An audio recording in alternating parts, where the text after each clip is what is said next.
na na-announce po ako na ako yung first grand finalist, parang in a sense, tumaas po yung respeto ko sa sarili ko at sa craft ng bawat singers.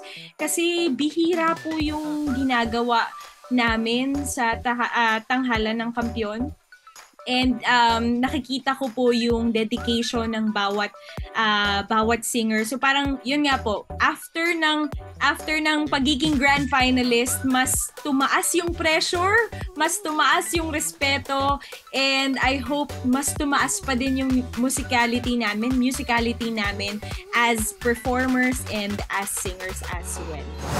Up until now, hindi pa rin po ako makapaniwala na nakapasok po ako sa grand finals ng tanghalan ng kampiyon. Kasi sobrang unexpected po kasi, I mean, eto po, sa totoo lang po, let's say po na madalas po akong, bilang kontesera, madalas po akong hindi pinapalad sa mga barangay singing contest. Kaya siguro hanggang ngayon, hanggang sa nasanay na lang din po ako, kaya hanggang ngayon po hindi pa rin po nagsisink in sa akin lahat. Kaya I'm very, very thankful po to God of God, Jesus Christ, kasi mas sobra pa po yung ibinalik na sa akin. Mas sobra pa po sa kahilingan ko, yung pamasahe, ganito, ganyan. Yung ibinigay niya po sa akin. So, ayun po, wala po talagang imposible pagdating sa kanya.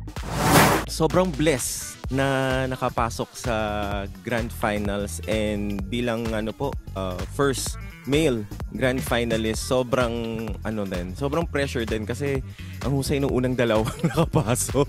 So, alam mo yung feeling ng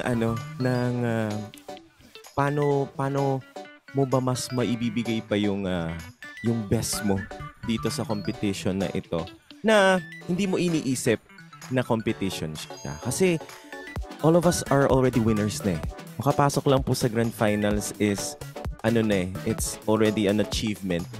And siguro yung journey na to, siguro parang ang dating na lang sa amin is parang magko-concert na lang kami sa grand finals eh. Kasi lahat mahuhusay na eh.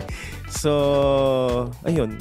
Yun ang inaano ko po. Siguro yung feeling ko is yung blessed and grateful din po na binigay sa amin to ng Panginoon, na itong itong blessing na to na makatungtong sa grand finals.